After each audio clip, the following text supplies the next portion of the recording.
The ice broke without warning. At 6:12 a.m., on an empty stretch of coast near the small Greenlandic settlement of Kanartak, a fisherman's hook caught on something that did not move with the current. When the men pulled harder, the surface of the fjord split open with a dull crack, and a human shoulder rose from the water, blue-white and perfectly preserved. The body had been frozen for years. By the time it was dragged onto the pier, the town had gathered in silence. No one screamed. No one prayed. People in Kanartak knew the cold too well to pretend this was an accident. The man's fingers were missing. Every one of them. The cuts were clean, deliberate, made with a blade and not with tools used for fishing or hunting. His tongue had been removed with the same care. The eyes were open, glassy, and calm, as if the man had accepted what was coming long before it happened. Around his neck hung a metal identification tag. It was American. Stamped into the steel, still readable, despite rust and salt, were the words, United States, Weather Service, see more. Opos. That was when the town understood this death did not belong to them. The local constable, Ivar Mikkelsen, had served since the end of the war. He had documented drownings, exposure cases, and one suicide. This was the first time he refused to touch a body. He ordered it covered, not out of respect, but out of fear that someone would arrive before the Danes did. He was right. By evening, an unmarked American vehicle rolled into Kanartak. 2 men stepped out. They did not introduce themselves. They asked questions in English, took photographs, and left without requesting permission. No paperwork was offered. That night, Mikkelsen reviewed old records. The name Calvin Moore appeared on payroll lists until 1960. But the medical signs were unmistakable. The body had entered the water no later than 1956. For at least 4 years, someone had been collecting a salary for a dead man. The next morning, Copenhagen sent a senior investigator, Johannes Klein, a methodical man with no patience for military explanations. Klein examined the body personally. He noted the precision of the mutilation and the absence of struggle. Moore had known his killer, possibly trusted him. Klein asked a simple question that no one in Kanartak could answer. Who else disappeared? 3 names emerged. A hunter, last seen in 1954 near an inland weather station. A radio technician found frozen inside his post in 1957. A local translator who vanished in 1959 after working with Americans. Different years, different deaths. The same silence followed each one. No formal investigations, no autopsies, no reports sent beyond the region.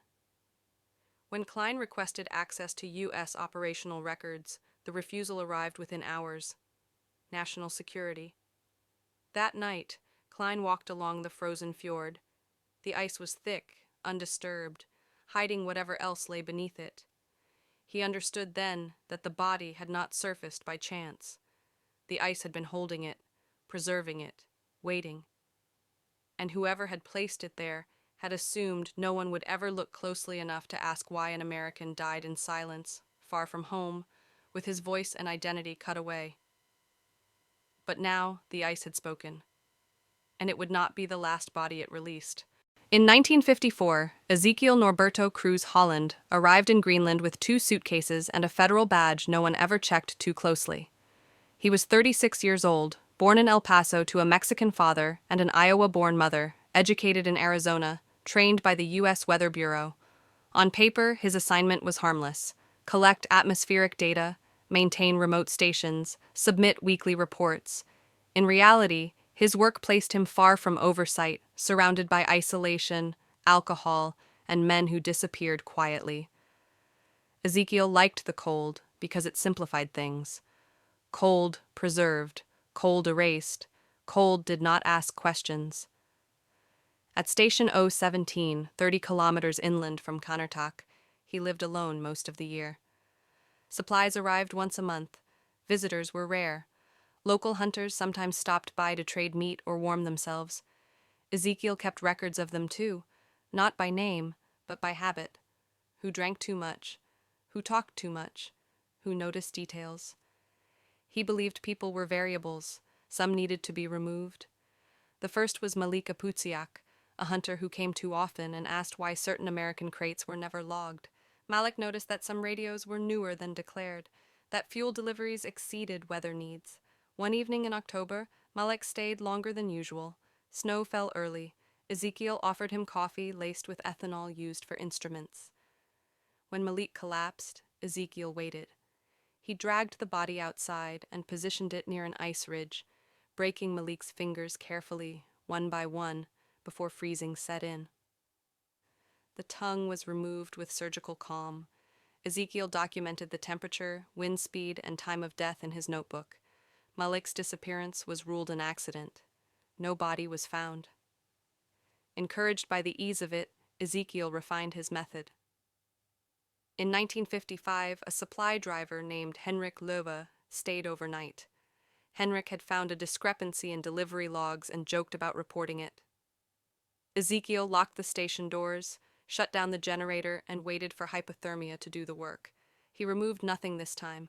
Henrik was found months later, frozen solid, classified as exposure. In 1956 came Calvin Moore. Moore was reckless, loud, and careless with paperwork. Worse, he suspected Ezekiel. When Moore threatened to return to the States with questions, Ezekiel acted quickly. He strangled Moore with a weather cable, precise and practiced, then took what mattered: fingers for identity, tongue for silence. Moore was placed under the ice. Ezekiel continued his work, submitting reports, receiving paychecks, watching, as no one noticed what was missing. By 1958, he had killed 4 men. Each death was recorded privately: dates, temperatures, outcomes, but mistakes accumulate. In 1959, a translator named Rosa Ingeborg Vidal visited the station to assist with Danish officials. She noticed Ezekiel's notebooks. She asked why some dates didn't match official logs. That night, she vanished on the return trail. Her scarf was later found near the fjord. When investigator Johannes Klein reviewed old station manifests in 1961, Ezekiel's name appeared too often, always present, always peripheral, never questioned.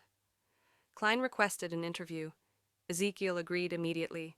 Men like him always do, because they believe the system that protected them before will do so again, and because the ice until now had never betrayed him. Johannes Klein did not believe in coincidences, especially not in places where silence was policy. After interviewing Ezekiel Cruz Holland, Klein noted nothing overtly incriminating. The man was polite, cooperative, and precise with his answers. He spoke about wind pressure and temperature gradients with the same calm tone he used to describe years spent alone. Too calm, Klein thought. Men who lived in isolation usually either talked too much or not at all. Ezekiel did neither, but the paperwork told a different story. Between 1954 and 1959, every unexplained death within a 40-kilometer radius of Station 017 intersected with Ezekiel's presence. Not always directly, sometimes days apart, sometimes through supply schedules or shared equipment. It was enough to form a shape, even if it wasn't yet proof. Klein reconstructed the timeline.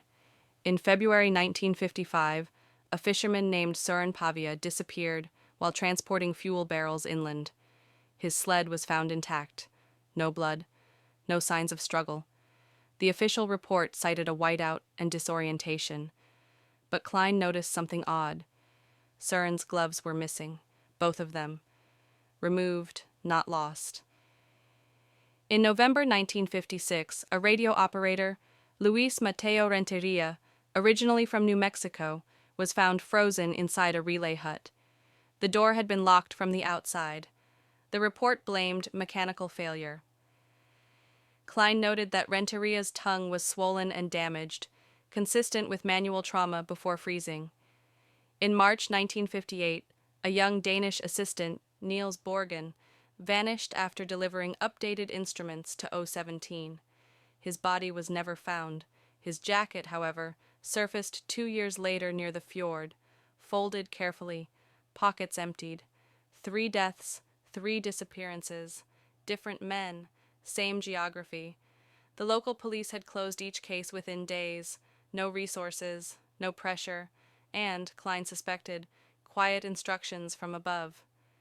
Meanwhile, Ezekiel continued his routine. He learned to vary methods. Drowning was risky.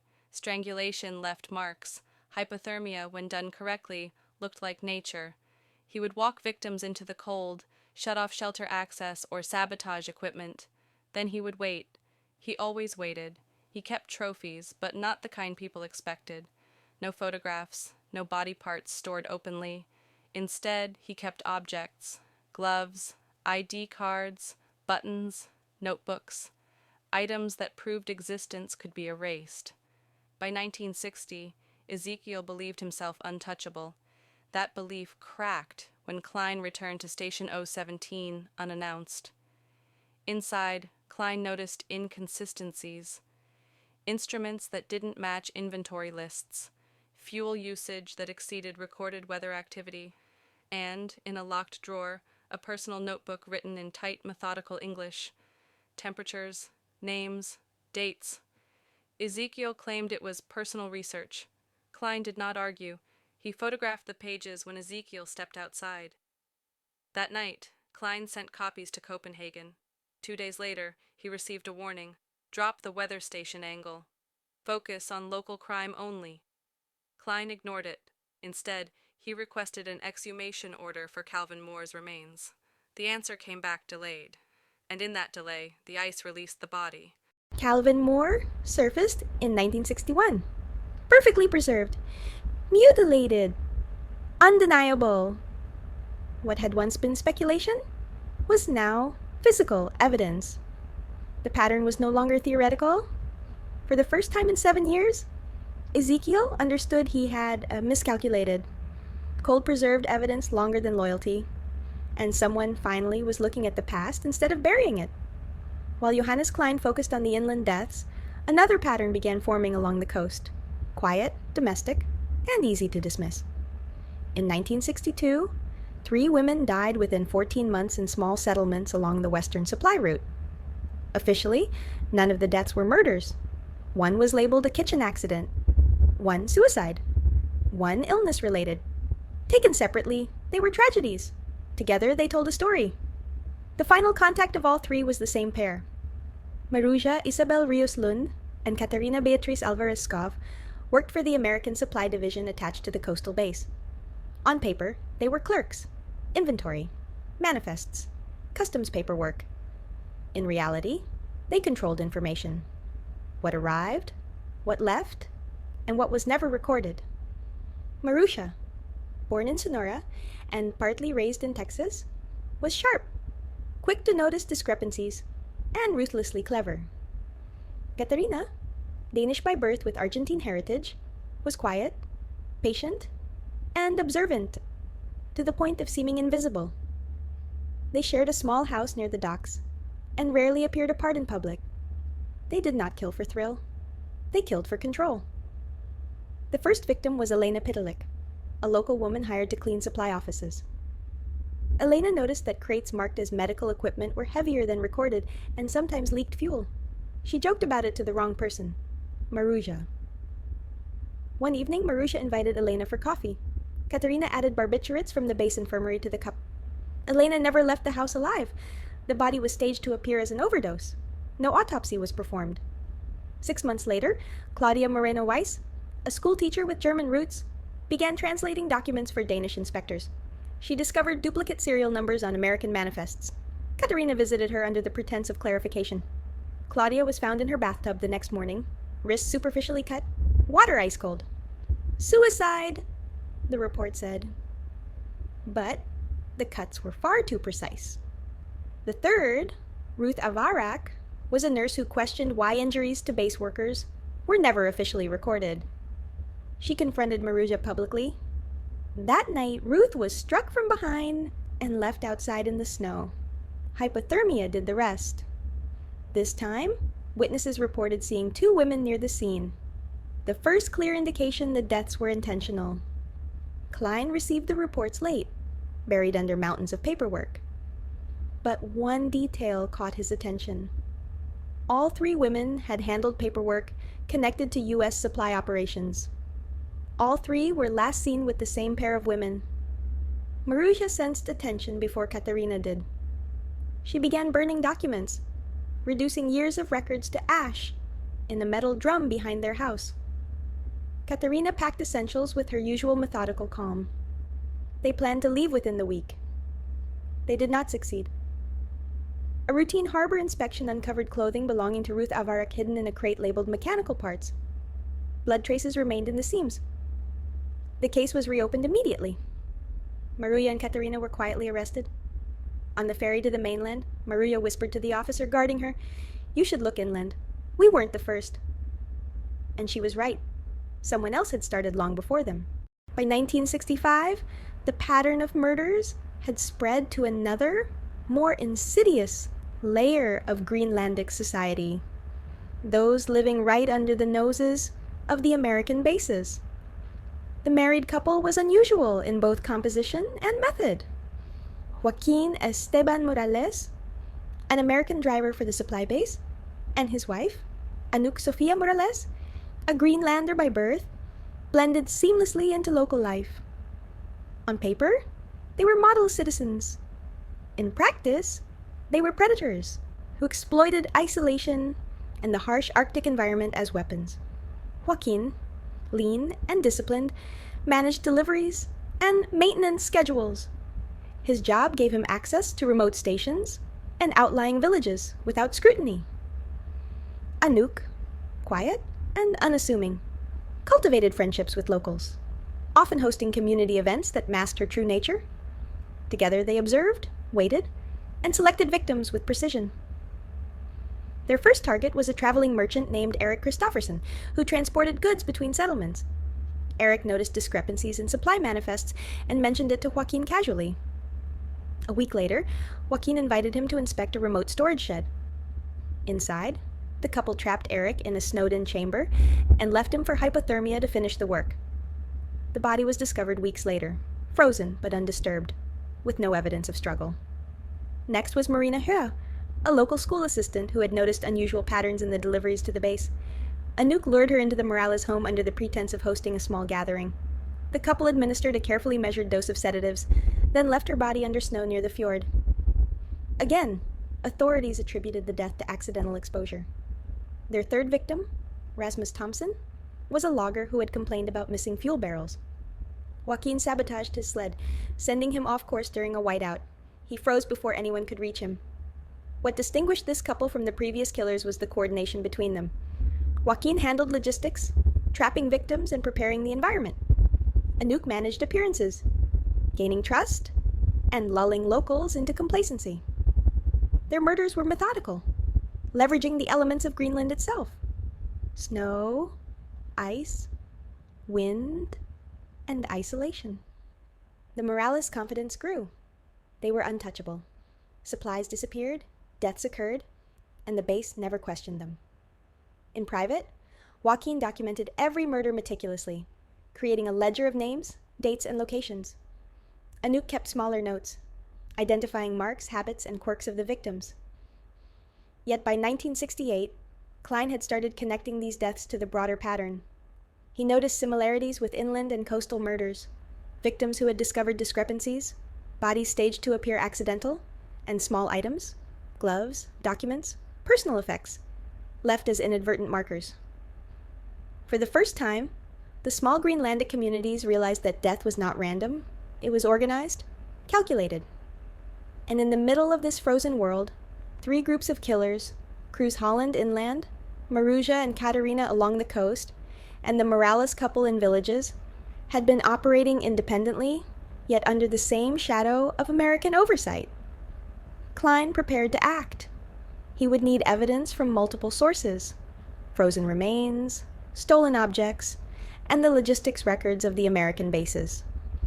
The Morales couple, confident in their invincibility, had left behind clues that, once discovered, would tie them irrevocably to the murders. And in Greenland, the ice never forgets. By 1968, the deaths could no longer be ignored. Johannes Klein, now a seasoned investigator in Greenland, finally had enough evidence to treat the cases as linked rather than isolated accidents. The files he reviewed spanned over a decade. Frozen bodies, missing persons, unexplained disappearances, and inconsistencies in supply logs connected to American personnel. The first step was establishing a pattern. Klein compared inland deaths, Ezekiel Cruz Holland's victims, with the coastal murders by Maruya and Katerina, and the remote village killings by Joaquin and Anouk Morales. Though methods differed, a clear similarity emerged. All victims had discovered or threatened to expose discrepancies involving the American presence in Greenland. Klein called it the Northern Murders. The local police had long been outmatched by the cold, isolation, and political pressure. Many officers had been instructed, either subtly or explicitly, not to probe too deeply. But Klein had authority from Copenhagen, and he used it. The first breakthrough came from overlooked supply records.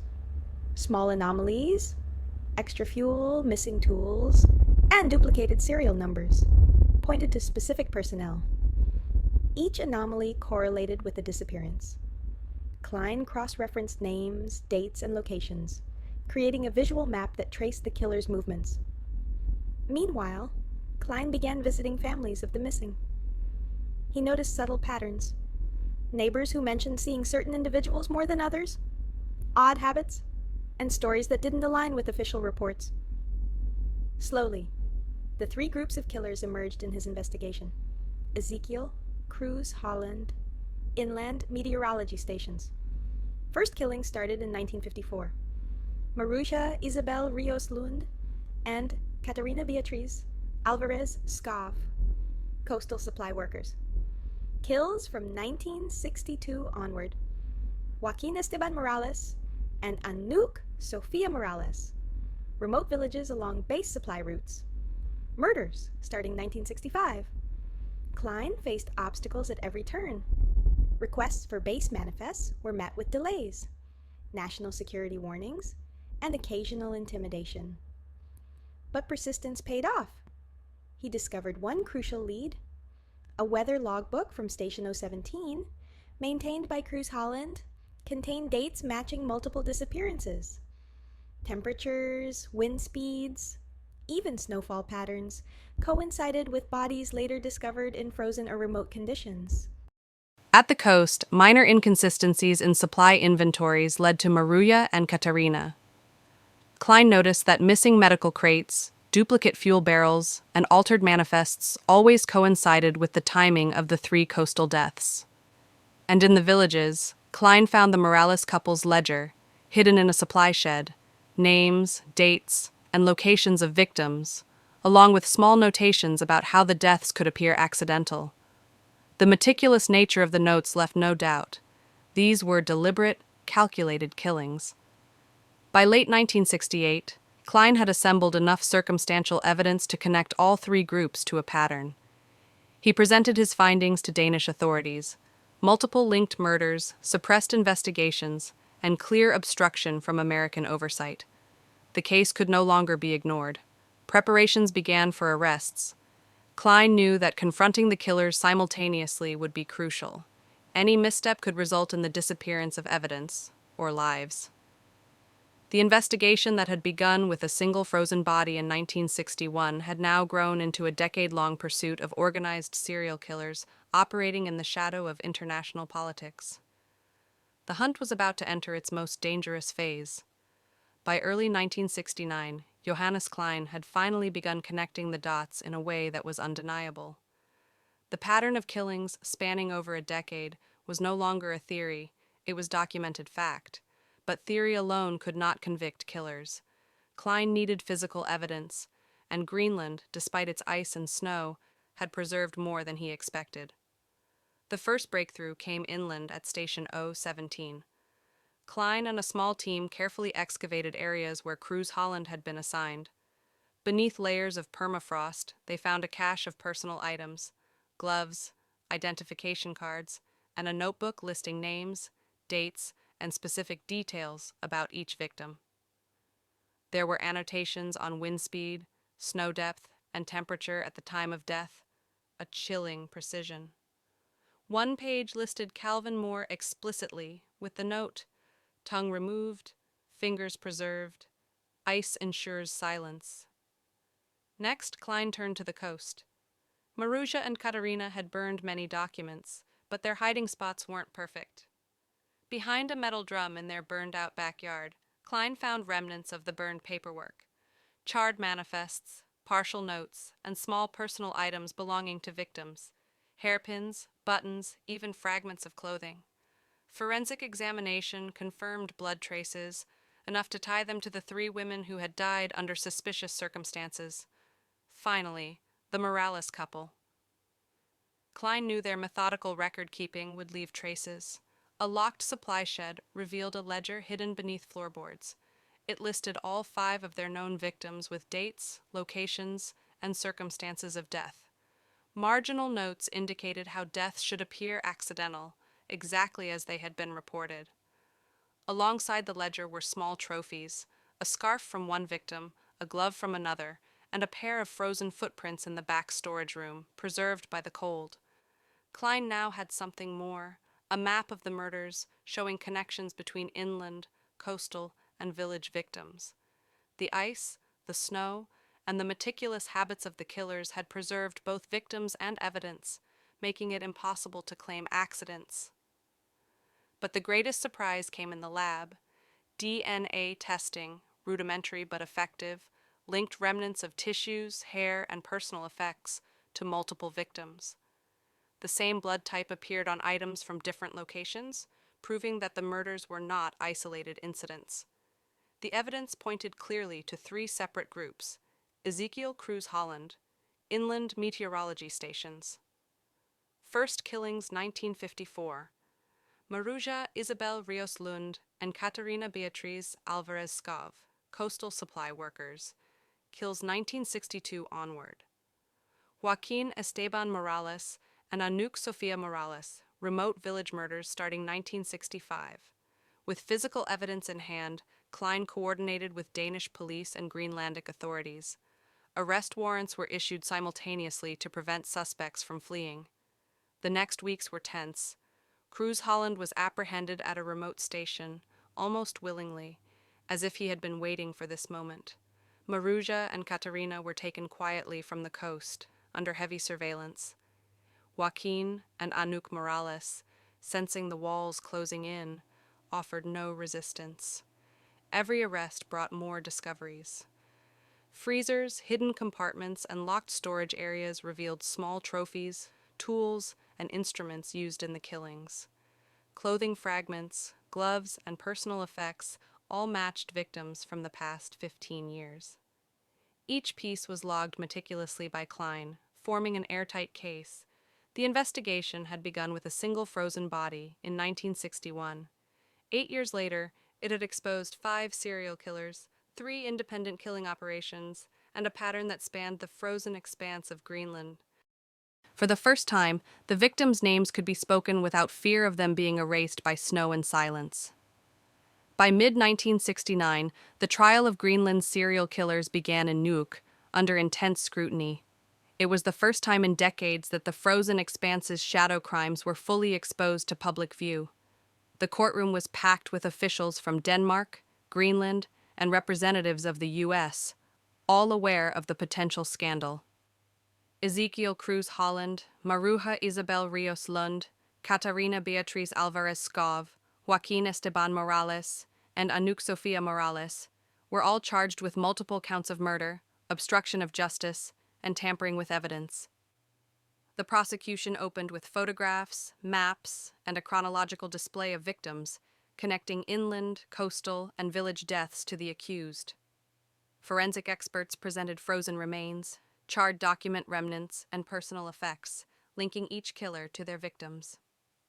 The cold had preserved more than they had anticipated. Ice and snow became silent witnesses. Ezekiel's confession came early. In a calm, detached voice, he detailed his first killing in 1954, describing the methodical precision with which he had removed Moore's fingers and tongue before freezing the body. He admitted to 4 additional killings, citing his obsession with order and control. He expressed no remorse, only a clinical explanation. The ice preserves, the wind covers mistakes, nature follows my plan. Maruja and Katarina confessed next, though their tones were different. Maruja, fiery and sharp, explained the need to control information at the coastal base. Katarina, quiet and precise, admitted to the murders but claimed she acted under Maruja's guidance. They detailed their victims' fates, including the poisoned coffee, staged overdoses, and hypothermia cases. Their confessions were corroborated by the recovered items and manifests found by Klein. Finally, Joaquin and Anouk Morales admitted their calculated murders in remote villages. Joaquin described sabotage sleds, hypothermia traps, and careful timing, while Anouk detailed her role in luring victims and creating the illusion of accidents. Both spoke with unsettling calm, emphasizing method over motive. The defense tried to claim insanity, isolation, and stress from extreme Arctic conditions as mitigating factors. The court, however, noted the killer's meticulous planning, deliberate concealment, and years-long consistency. Each death was intentional, organized, and documented by the killers themselves. After weeks of testimony, Klein presented a final statement. He described how evidence spanned 15 years, how the ice preserved bodies, and how meticulous record-keeping by the killers ensured no detail was overlooked. He highlighted the courage of small-town Greenlandic witnesses whose observations, though dismissed for years, had ultimately contributed to justice. The court deliberated. Greenland had never seen such a case. The verdicts were unanimous, guilty on all counts. Sentencing followed swiftly. Given the premeditation, the number of victims, and the extreme cruelty, all 5 were condemned to death by firing squad, the legal method at the time in Greenland under Danish law for such crimes. For Klein, the trial was a grim victory. The perpetrators were held accountable, but the case revealed the vulnerabilities of isolated communities under international oversight and the devastating consequences when silence and bureaucracy allow predators to operate unchecked. The ice and snow that had once concealed murder now stood as a memorial to victims, and the story of Greenland's serial killers, once buried in silence, was finally recorded in history. The crisp morning of February 14th, 1970, carried an unusual stillness over Nuuk. Word had spread quietly through the small community. The 5 convicted killers, Ezekiel Cruz Holland, Maruja Isabel Rios Lund, Catarina Beatriz Alvarez Scoff, Joaquin Esteban Morales, and Anouk Sofia Morales, were to face execution by firing squad. The site was a remote plateau outside the town, chosen for both security and privacy. Families of the victims, officials from Denmark, Greenland, and the few local journalists permitted, gathered under the cold, pale sun. Snow reflected light across the horizon, casting long, sharp shadows, as if Greenland itself bore witness. Ezekiel Cruz Holland was first. He walked calmly to the post, notebook in hand, as if checking a log for wind speed and temperature one final time. There was no plea, no last-minute confession beyond what he had already given. He stood quietly, eyes scanning the horizon. At the signal, the squad fired. His body fell, expression unchanged, the cold wind carrying away his final breath.